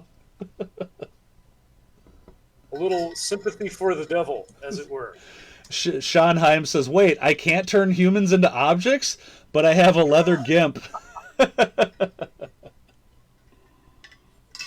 Oh, my God. Who hasn't wanted to turn a friend, loved one, or stranger into a piece of furniture or an art object? Hey, I really enjoy your company, and I just like it if you didn't leave. So I think we had conflicting opinions. We can be together forever. That's it. Oh, Mr. Brett Wagner. Brett Wagner's in the chat. He is the man who played Leatherface in the 2003 remake in the first portion of it. He's credited with the first kill, the Kemper kill, fucking whacking old boy with the sledgehammer. Brett's one hell of a guy, man, and I think we might be... He was going to be at the thing that didn't happen. Yeah, yep. He was going to be at CryptCon. Brett Wagner is amazing. He's a hell of a guy. He's out in the con circuits. He's out there doing the good. He's doing the chainsaw justice. So, and I hope I'm going to be getting him on the podcast sometime soon here too, because I know he frequents some other ones as well. So we got to connect, Brett. But I just love it. Again, you never know who's fucking hopping in on this and watching. Yeah, I think it's just cool wild. as shit. I mean, again, the whole thing with... If you heard that, yeah, you need to be on Stoney's podcast. That's right. But again, this is the other part that the social media aspect is crazy and as damning as it is to the society and like fucking up everybody. We were able to really connect with some really cool shit. How often could I find the guy who fucking played Leatherface in a movie that you loved before unless I'm stalking the shit out of him and finding his address and writing him family. I mean, casually have conversations. I think that's so cool. Brett says, let's do it. Brett, I'll get in touch with you, brother. Fuck yeah. That is very cool. That other stuff that you alluded to is why it makes me anxious, because there is so much stuff out there that it's a waste of time. Yeah. It's genuinely disturbing. But then there's this, it's a real double-edged sword. Absolutely. Absolutely, man. Do you ever think they're going to come out with another one that's going to? I already know the answer to it. It's just you can't replicate what happened in 1974 because it had never been done before. It was just such a low budget, shot in the dark, type of thing that went off. If you go into the intentions of trying to replicate that, you're never going to come close to it. But That's one of those instances where the limitations, the low budget, the 16 millimeter film really work in its favor. It does have that documentary feel. Yes. And that sense of realism. Like, you can feel the heat in some of those scenes. Oh yeah. Coming off the screen. You can feel the terror, the sweat, the blood. It's very visceral, and a lot of that comes out of the fact that it was a run and gun, no money kind of shoot. I'm sure it felt kind of real to them at the time. Yeah. Speaking of things that can't be replicated, like the opening string pull, and the lights. Yes. There's the handful of horror movies that have scoring that you can name in like 2 notes. Like Jaws, you can name that movie in 2 notes. Right. Nightmare on Elm Street. You can probably get that in 2 notes. TCM, you get it in that 1 note, that shrieking, swelling cry of the strings. Like, that is all you need to hear. You're right there. I know what that is. Yes. Oh, sorry. It gets me so excited just thinking about it. I gotta go watch it after the show. I remember as a kid finding out that John Larroquette did that opening narration was funny because he was on Night Court, Yeah, which is wild, and then what the new, interviews with him, they just paid him in weed is like when he did. Big Doobie was his paycheck for that. Can't blame him. Fuck, I mean, that's so funny. If you're a starving actor, food or weed, I'm sure, is plenty salary. Yep. 100%, man. Ryan Frame, what's up, brother? And Guy Durham says that he loved Brett Wagner doing Leatherface. Damn good guy. Absolutely agree. Appreciate everybody that's hopping on and watching the fucking show, man. This is just killer having Steve from EyeBat works on. Again, anybody that's watching right now, this motherfucker right here, that is one of 2, is made by this talented, handsome man here. So again, you're too kind, Stoney. Here's the other one. Yep, we're gonna get in touch with Nate right after this, dude. So I'll have to link us up. But amazing. I hope he wants it. I don't want to force it on him. He is going to be over the moon. So yeah, we'll, dude, unbelievable. And then just, again, the story, and now I know there's 2, and my fucking brother is going to have the other one. How cool is that? It's just, like, when I look up at the moon at night, maybe he's, Your two chainsaw belts are under the same big sky. Oh, man, that's wild. So when did you stop teaching? You said you started in 06, and then how long did that run go for? I just stopped this last spring. Okay. And was that when you moved and everything then? Yeah. Our youngest graduated from high school. Gotcha. And she just started college in the town we moved to. Oh, so is that why you moved then? That's among the reasons. Okay. So you went from Montana to New Mexico? No, actually I was in Pittsburgh for 3 years. Oh, Montana to Pennsylvania, down to Roswell with my ex-wife. Cool. And then up to the Four Corners area. And I was there for about 20 years. And then we moved to Albuquerque, which is central New Mexico. The bigger city. What do you think about living down in the desert-esque area of the States? Well, I grew up in eastern Montana, the biome of which is arid prairie. So even though the winters were brutal-tastic, 40, 50 below, without wind chill. Sure. And, 5-6 foot snow drifts because the terrain's pretty flat. But then in the summer, it would stay over 110 for a week. And botanically, there are some similarities. A lot of sagebrush, a lot of yucca. Okay. So coming to the desert, it's kind of like the summer, but not really the winter. Yeah. God, isn't it just We do wild? have 4 seasons here, but Yeah. especially in the Four Corners area, which we just moved from, which is high desert. So it does get fairly cold in the winter, but it's dry. Sure. Not a lot of snow. Yeah, I bet. Just being from Minnesota and being pretty proud of being able to trudge through the 20, 30 below weather. I mean, shit, dude, I'm going to say 40, 50. That's even a fucking level up from what I can say I'm used to, That's nuts. I thought those temps were only, way high up in fucking Canada, like Yellowknife or something like that. That's crazy. When I was growing up in kindergarten through 12th grade, 13 years in the school system, they closed the schools for weather only once. Okay. That's because it was 40 below, but with the wind, it was 100 below. Whoa. They closed school for 2 days. So we just rented a stack of VHS tapes, holed up at my buddy's Mike's house, and that'll kill a car battery. Oh yeah. Day. Block heaters are quite common out there, so if you Sure. can plug in your car and warm up the engine block, Yeah. you can drive it. And I remember my buddy Miles drove across town because we had all the movies come on in. Yeah. And when he opened the door, the warm air from the living room met the cold air outside, and a wall of fog formed in the doorway instantly from those two extreme temperatures meeting. It was wild. That is crazy. I don't recommend it. No. That's I think it'll toughen you up, but it's not a lot of fun. And I'm glad. Yes. I'm actually quite glad I don't have to deal with that. My parents don't either. They moved to central Montana, a town called Great Falls, and they have really mild winters out there. Okay. It's in the foothills of the Rockies, very near Glacier National Park. Wow. But the weather system there is quite different. In fact, they benefit from something called the Chinook winds. Okay. Chinook is a Blackfeet word that means snow eater. So they get these warm gusts of wind coming through the foothills, and it melts all the snow. Oh, that's cool. So for them, the winters are more like 20 degrees, 30 degrees above zero, not below zero. Yeah. So nice for them.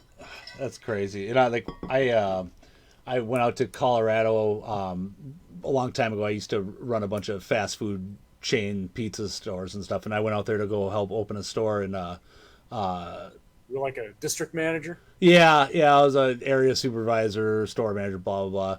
For shout out to Little Caesars Pizza. It was Hey, right on. I still enjoy that. And 2 of my kids are in Denver now, so they know Colorado. So yeah, our franchisee, he owned some stores in Denver, but then up in the mountains, he lived in Aspen, and just down the mountain from Aspen was like Glenwood Springs and a couple other spots down there. But so he flew me out there, and we opened a store, and I was out there for like a month and a half while we got up and running. But it was absolutely beautiful, of course. I fucking loved every minute of it. I love fishing. Dude, it was amazing, and once my fat ass got used to the elevation, not being so terribly winded, but just the idea that up there every day, even in the middle of summer, it would snow. It could snow in the morning, and then all of a sudden it's gone. They all called it like fake snow because all of a sudden it's like, yeah, it's here. It'll be gone by 11 or something, but it's just wild, that elevation, and just it's so cool and unique on like this country we live in, on how vast and varying elements can be, and just topography and everything. It's fucking cool, man. You don't got to go that far. We have a crazy amount of biomes. Sure. You go down by the Gulf of Mexico, we've got swamps. Mm-hmm. We've got giant deciduous forests in the east. We have giant evergreen forests in the west. Yeah. There's a lot of course, the Great Plains. Yep. Dude, shout out to America. The desert down here. We got it all.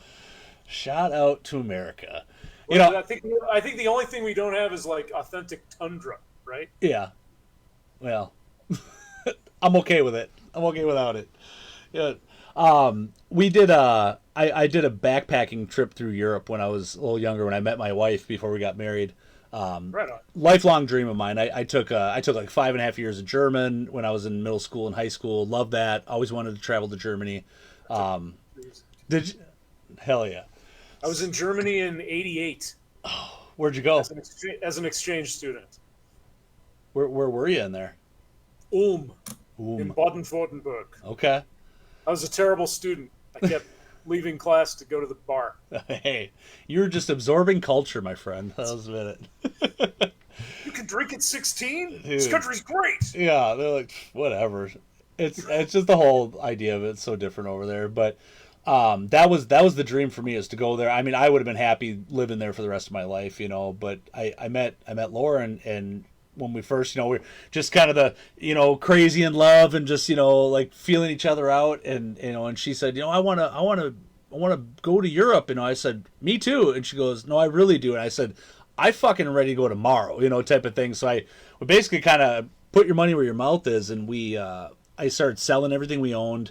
And in about 8 months time, I sold everything and fundraised up like 13 grand or something like that. And we bought train rail passes.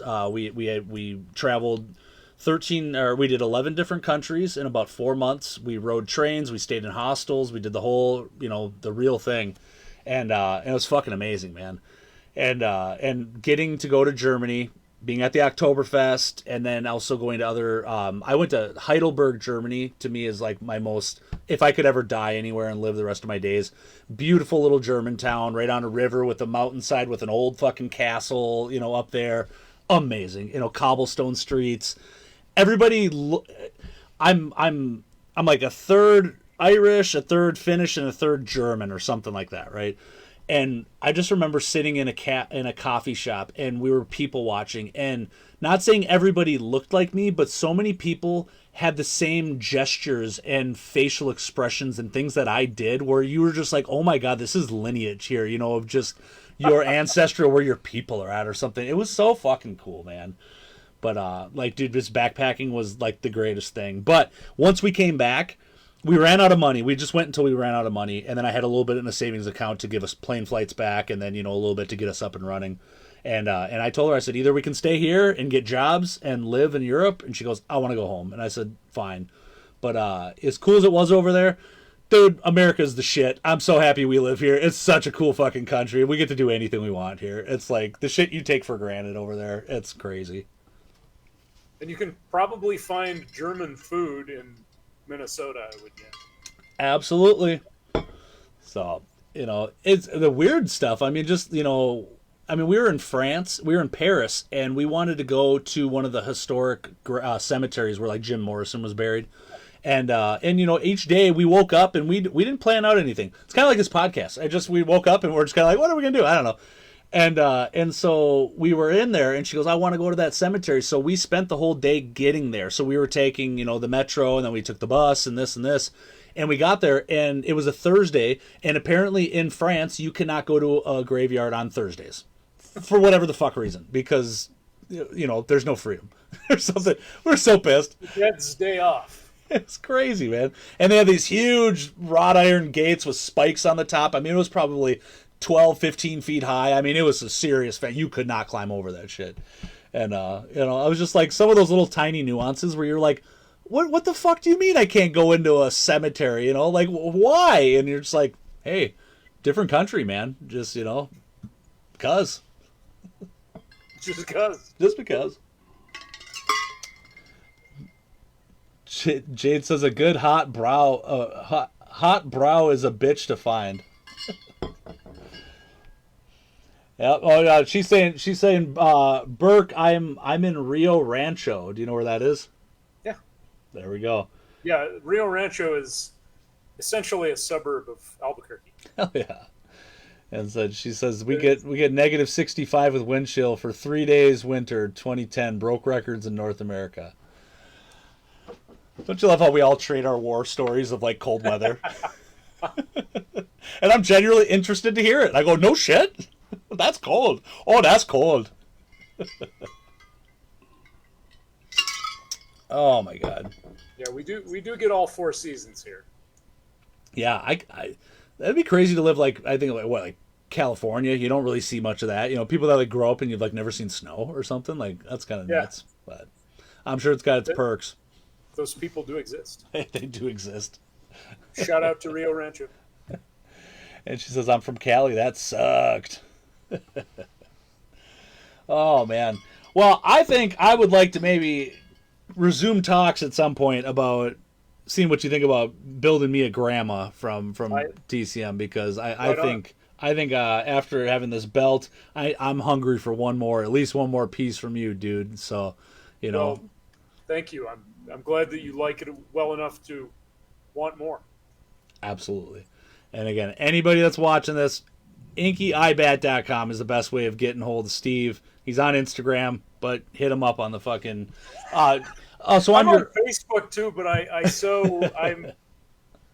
just so rarely go on there. Can I assume your website? That's where the storefront's at and all that. So to Yeah, for them to purchase like your some of the pieces you see behind him that are for sale. my wife is a bookseller and she upcycles clothing with horror themed designs, and she also makes dresses. Oh, that's cool. She's a great seamstress. There's not a huge demand for handmade dresses. I wish there were. She Mm, does an outstanding job. that's excellent. And then she sell on that website as well. Yes, yes. You'll see my masks, and you'll see her various lines of product, including old horror paperbacks. We're You guys really are cool as hell. It's kind of you to say, sir. You are too kind, sir. I Dankeschön. yes, good to say.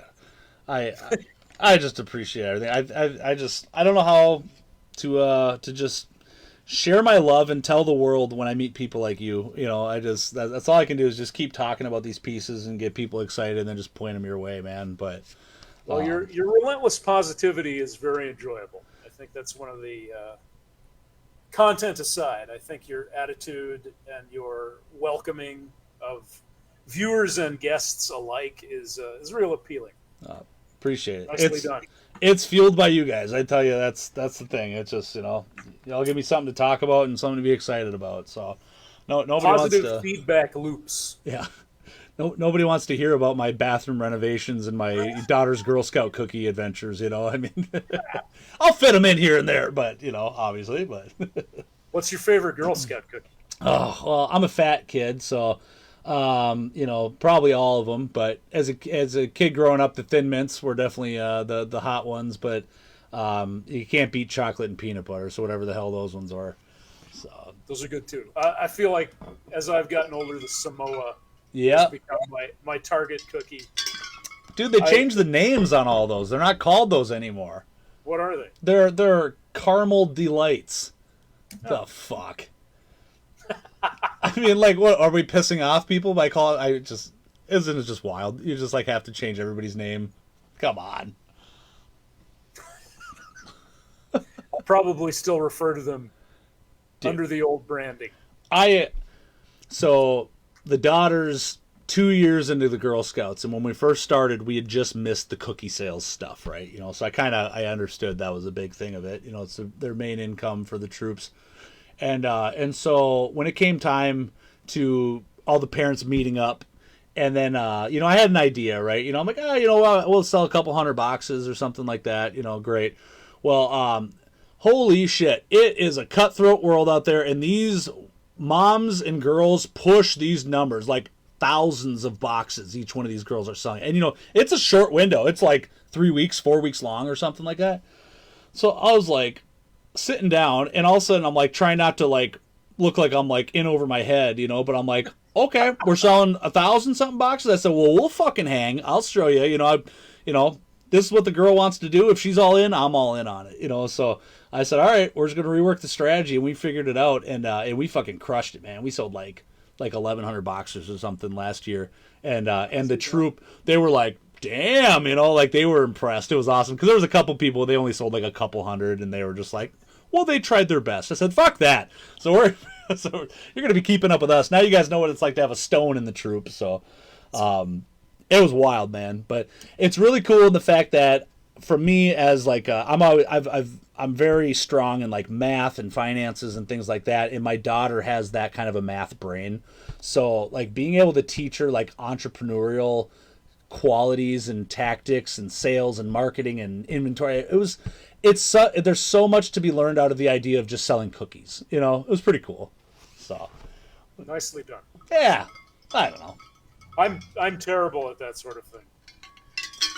Yeah, but you got the art brain, you got the artist side, and you do, I think, more important things for the world. I think just art expression is so much more better than fucking money management. Who gives a shit? It's just numbers. You're creating fucking amazing things. I'm just staring at your pieces behind you right now. Sorry. yeah, get out of the way for a second, will you?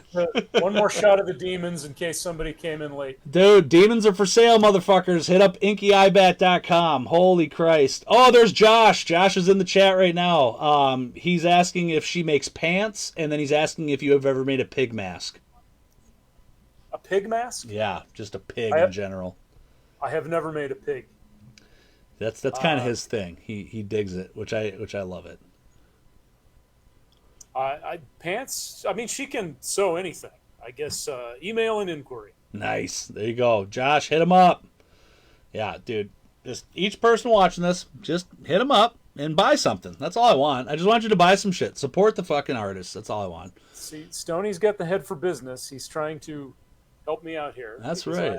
I am hopeless at those things. I just want to play with my rubber monsters and my make-believe and pretend that money is just going to fall from the sky. There you go. Which it doesn't. Having been a small business owner, I can tell you, money does not just fall from the sky. No, I will be there to help because I can't make that stuff. I've tried and not really, but I just know my limitations on shit. I just don't have the finger dexterity. I think I've got the imagination, but putting it to paper, you know, I just like growing up music wise, I always wanted, I wish I could play the guitar. I wish I could play stuff. I've tried. I've owned countless numbers of banjos and guitars and acoustics and I fiddle fuck with it, but I just don't know. The fingers are dumb. I don't know. Something that just doesn't translate. But some skills I think come to us more naturally and others require more practice to reach any kind of level of skill, and because we live in a finite universe, we can only devote our time to certain things, and the older you get, the more you hone in, I think, on what you're going to concentrate on. Absolutely. Beautifully said. I brother, fucked around as a guitar player too, and it's not an area where I got a lot of traction. I enjoyed it, but it took a lot of practice just for me to be mediocre. What metal? What do you say you gravitate towards? I got to ask that too. Are you more of an '80s metal? I mean, if I could profile you, you look more like a Black Sabbath, Kick-Ass kind of, that type of metal. I love Sabbath. Fuck yes. Tony Iommi was one of my guitar gods. Him and probably Adrian Smith from Maiden. Okay. Were and there's tons of bands that I love and admire, but in particular, something about the way those two guys played when I was a kid. Those were the things that I was really fascinated with. Yeah, definitely 80s metal is where I discovered those things and nurtured those things. And a lot of that stuff is what I still return to, but I am very much open to exploring new bands. Sure. As well. Who are a couple of bands that stick out that are more newer bands that you listen to, regularly? Amon Amarth. Nice. Is a band I really enjoy the hell out of. They often keep me motivated when I'm kicking around the shop. Dude, yes. I still will have like a day of Maiden, a day of Dio, Okay. a day of Testament, and they have Sabbath. But Amon Amarth is a new band that I really gravitate toward. What are some other more recent discoveries? There's a YouTube channel, Mr. 666 Doom. Okay. And he's always throwing up great new stuff. Cool. Uh, a lot of it is like doom, sludge, stoner metal. Sure. So even though that's kind of evolved away from like 80s power metal, I there's like no bad metal. I'll dabble in any genre. There's a like an opera metal band called Ne Oblivis Carus. That's Okay. a lot of fun if you haven't listened to them. I've not heard of them. No. I mean, I know It's there's like, it's Latin for never forget. okay. I think there was like Epica. I know that they've got quite Yeah. a bit of music out. One that I got into that's kind of along the blending the lines of that kind of like operatic metal and then Viking metal. There's a band from Finland, and they're no longer together, but they were called Turisas, which I think was like the Finnish god of war or something. But Right on. I don't know them. We'll have to. I ended up seeing them live, and I've been stubborn growing up where unless I saw them live or something, I shut out a lot of new bands. I don't know what's it's a flaw on me, right? So a lot of the times, I like what I like, and then somebody has to really make an impression on me. It's not just like, oh, I'll pick up the CD and see what they're all about. But I was taking my younger brother, later on in life when we're not power bombing him anymore. He ended up liking, took a shining to Dragon Force. He was a little bit more of a kind of a video game kid, and so I definitely was feeding into that. So they ended up actually coming to Minneapolis on his birthday one year. And I thought, I'm like, dude, we're a little bit older. We don't hang out as much. I said, how cool would that be if I'll buy him tickets, take him to his favorite band on his birthday. So we took him, and this band Teresa's opened up for them, and they came out in like war painted face of like black and red, and they had old like medieval it almost looked like they're coming out of Game of Thrones, with like fur whatever on. I mean, they were like, also they come out and we're like, holy shit. And then they played, and they're classified as battle metal, and it's the most triumphant, fucking exciting music ever, and it's very theatrical, but it's like really fucking heavy and good vocals, and they all sing together in parts, so it's like very operatic, and like it blew me the fuck away, dude. And like they're such a great band. They put out like 3 or 4 albums, and now they're no longer, but they're amazing, dude. I'll have to look into them. Have you heard of a band called Wind Rose? Yes, I have. Dwarven metal. Yes, yeah. Is that those guys. Are they the Diggy Dig a Hole? Yes. Yes. Pandora has brought in some dwarven metal into my peripheral, so they're great. There is a Ukrainian band called Ginger, Jinger. Yes, she's amazing. They're fantastic. Yes. Just fantastic. And so about them, there's something about it. I love what they're doing. I've always liked female metal vocalists that, get pretty heavy. I mean, OTEP was fucking awesome. Arch Enemy. I mean, they're out there, right? But there's something about it. She almost just sings too beautifully where I just don't listen to it regularly as much as I really love and support, and just I don't know. There's again another flaw, but dude, she's fucking beautiful, and her vocals, I mean, she sings amazing, and her fucking growls, she's kick ass, and the whole band's fucking awesome. I mean, They're great. Dude, it's so cool. Fuck.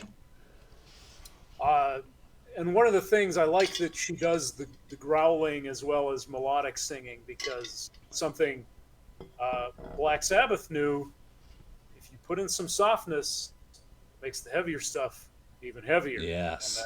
And it's mixing those textures is really, I think, makes it extra rich. Dude, hell yes. Have you heard of the band Glory Hammer?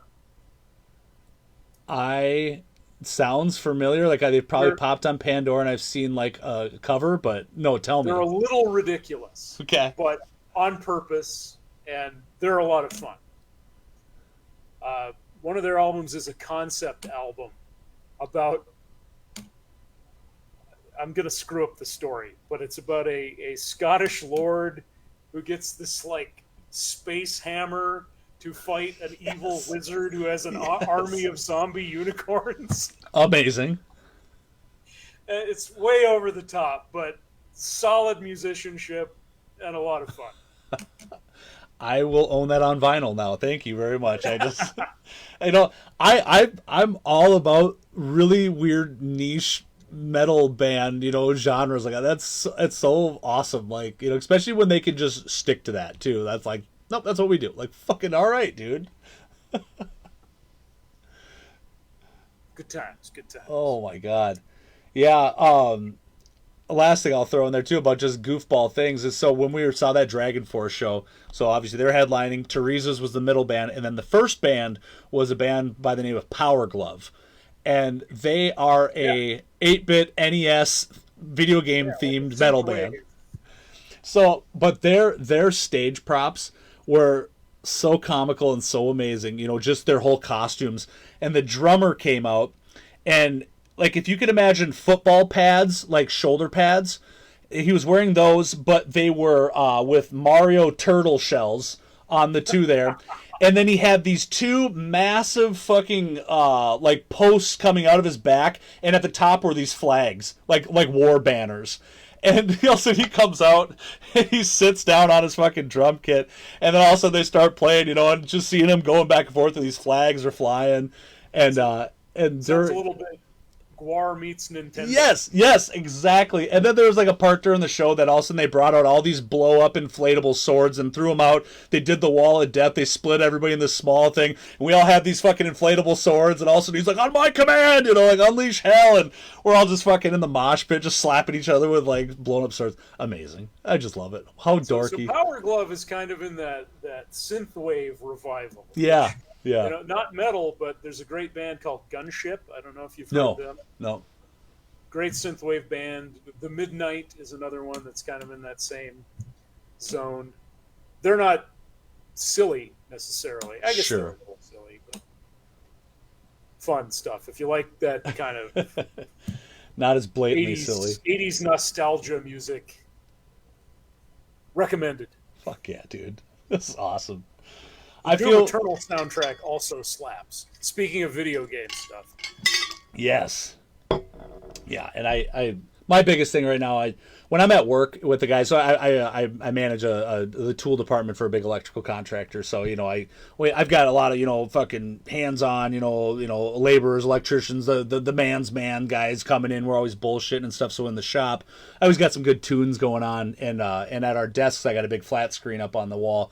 And on Fridays we do music Friday, so I'll put on a concert for like the second half of the day or something, and lately we just put on whatever, but when I don't have the concert, the usual music to get us going through is like the Doom Eternal soundtrack. I don't know if you've ever heard any of that music from that video game.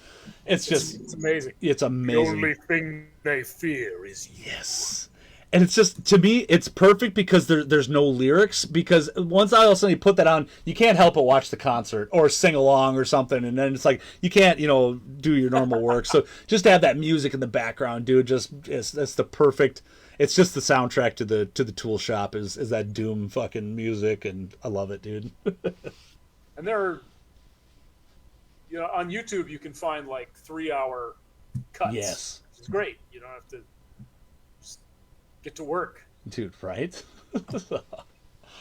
Oh man, well this has been a lot of fun. I swear to God, I hope you come back, because we could do just a whole fucking show on just concerts and music. I guarantee it. Next time we need to talk about jazz. How do you feel about jazz? I can get down on some jazz. I swear to God, I'm pretty open to a lot of shit. So it's interesting to me. Like, I think there are periods in our lives where our brains kind of prune things off, but there are things that never get pruned. Like my love of monsters never. I've carried that constantly, and there are being a metal teenager that never got pruned off, and there were other things that I've listened to. I've got a big album of CDs, and a lot of them I never touch. But I find the things that I revisit kind of constantly are metal. Sure. Jazz. Oh yeah. Those don't sound immediately compatible, but somehow they are. It can be. There are bands out there, I guarantee it. Doom jazz. Have you ever listened to Doom jazz? No, but it needs to happen. Maybe we need to get AI to create it. Oh, it exists. Oh, it does. Beautiful. The it's fun stuff. Well, Josh will know that he's a big metalhead too, and he's got some really obscure shit. So there's this that could be an hour-long conversation, especially as we talk. Yeah, I will think of things that I couldn't immediately think of. And yeah, I'm sure the opposite is also true. Absolutely. Josh is throwing out a bunch here too. He's telling us to try Ancient Bards. They're from Italy. And he says jazzy jazz, and sludge metal. So. Ancient Bards. I'm writing that down. Sick. Oh my God. Well, Steve, again, it's been a lot of fun. Let's wrap this up. We're on 2 hours here. This is beautiful. But I'm just selfishly saying not as beautiful as this fucking piece. So. Again, you're too kind, sir. If you like what you see here, fuck off. It's one of the only two, and you're never going to get it again. You'll have to pry it out of his cold dead hands. This will be around my waist as I am lowered in the coffin. So, or as you are placed in your ceremonial sarcophagus. Yeah, that's true. That's right. With my fucking chalice of fucking teeth or whatever the fuck it's going to be. But everybody, Steve from EyeBat works. Hit him up, Inky EyeBat. He does amazing art. He does masks, busts. You fucking know what we've been talking here. Otherwise, just hit him up and become friends with him because you're one of the coolest fucking dudes. I'm so glad we got to do this, man. Hey, I really appreciate your time, and I appreciate all of your viewers' time. Thank you, everyone. Hit me up. I apologize for being bad at social media in advance. I will respond to a message, not immediately necessarily, but hopefully before I'm dead. That's a good promise. A little faster. I dig it. A little faster. I dig it. Yeah, and you have to send me the full version of your intro theme. I will. I'll get that. I'll email that over to you. All the secret deets on the band that shall remain nameless. I will. Absolutely. All right, Steve. I won't tell anybody, I promise. Thank you again for being on, brother. Thank you for the opportunity. I appreciate it, sir. All right, man. See you later. Be well. All right. Dude, fucking amazing. What a great fucking show. Thanks for hanging out, everybody. I got to plug it one last time. Half Moon Designs. That's the queen bee. She's the fucking amazing. A homie. Sponsor of the show. Half Moon Designs right now. If you use the promo code Space Corps at checkout, 10% off your entire order. We're talking those famous TikTok viral burrito wallets, but she does so much more. We're talking all the beautiful horror backpacks, mini bags, purses, wallets, all that stuff. Shit, she might even still be doing tumblers and all that other good shit. Hit her up. There it is, halfmoondesign.myspotify.com. Hit her the fuck up. Also, get yourself a little bit of nice swagger for the fucking podcast here, baby. You know what I'm saying? Stoney's TCM Museum merch and the Space Corps merch is up there right now. I thank every one of you fucking people that have actually bought in these shirts and are repping the stuff. I really, really, it goes straight to the heart. I appreciate the shit out of you guys. Again, anything that does sell from the store here, I just take that and I flip it right back into the show here so I can get better microphones, better cameras, Wi-Fi, all that type of stuff. You know what I mean? Just to enhance this beautiful thing that we got going on here, baby. So buy some shit. Rep Half Moons. Rep the fucking podcast. Or don't. Whatever. I'm just happy you guys are hanging out here. If you can't hang out during the live like this, of course, I put it up on the YouTube page, so make sure you subscribe to that. Space Corps Podcast there. I'm on Facebook. I'm on fucking TikTok. All that dumb shit. Crypticon's coming next month. Motherfuckers, don't forget, if you're in the area, you can come to Minneapolis. TCM2 reunion. Big Bob Elmore, who played Leatherface, and Carolyn Williams, who was Stretch. They will be together in costume photo ops, man. Don't fucking miss out on this opportunity. I'm coming with some good shit to meet them, get them signed, and try to squeeze them in on the podcast too, baby. We'll see how it goes. But until then, motherfuckers, you know how it do. This is your boy Stoney coming to you live from TCM Museum in Minnesota. This is the Space Corps Podcast. I really appreciate y'all for hanging out. Fucking beautiful, brilliant, amazing. So until next time, motherfuckers, we're going to do this again next Friday. I already got another guest lined up. I like to keep it secret until it's fucking time, usually. So this is it. Have a good fucking weekend, everybody. Peace.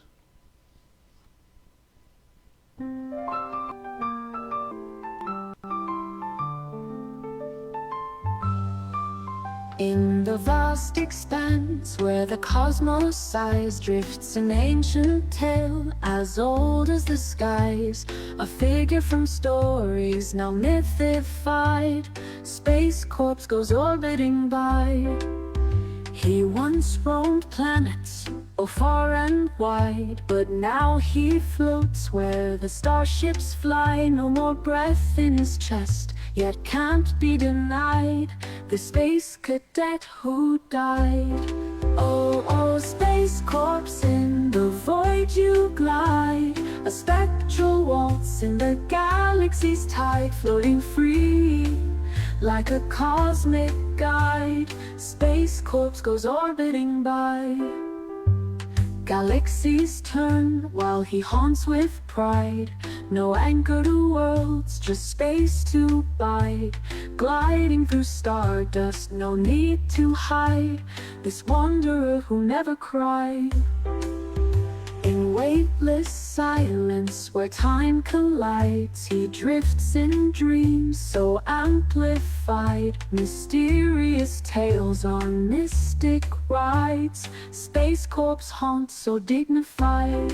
Oh, oh, space corpse, in the void you glide, a spectral waltz in the galaxy's tide, floating free like a cosmic guide. Space corpse goes orbiting by.